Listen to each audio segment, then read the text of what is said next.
বন্ধুরা, এগুলো হলো গৌরমতি আমের মুকুল।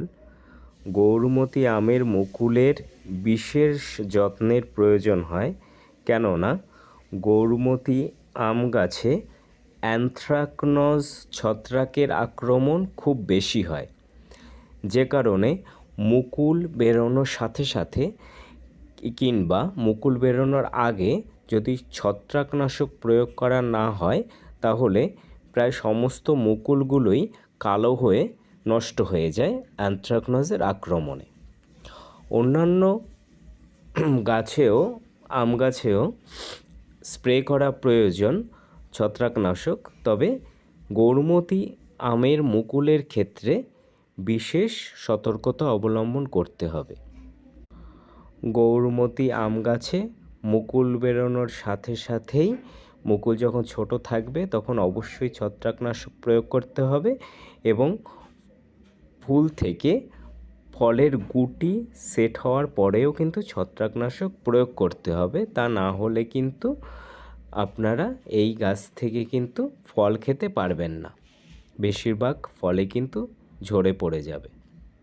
আর মুকুলে স্প্রে না করলে মুকুলগুলোর প্রায় সবগুলোই কিন্তু অ্যানথ্রাকনোজের আক্রমণে কালো হয়ে নষ্ট হয়ে যাবে।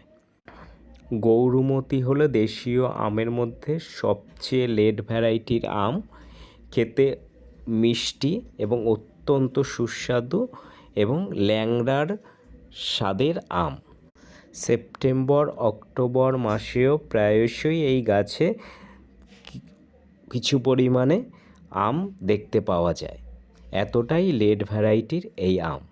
দেশীয় লেট ভ্যারাইটির আম সাধারণত মিষ্টি হয় না বা সুস্বাদু হয় না, কিন্তু গৌরমতি তার ব্যতিক্রম।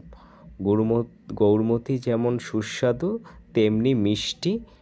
অনুমান করা হয় যে গৌরমতি আম দেশীয় ল্যাংড়া আম এবং আশ্বিনা আমের মধ্যে প্রাকৃতিক পরাগায়নের ফলে সৃষ্টি হয়েছে, যার ফলে ল্যাংড়ার মতো সুন্দর অ্যারোমা এবং স্বাদ যেমন এই আমে রয়েছে, অন্যদিকে আশ্বিনা আমের কাছ থেকে কিন্তু সেই দেরিতে পাকার গুণটি পেয়েছে।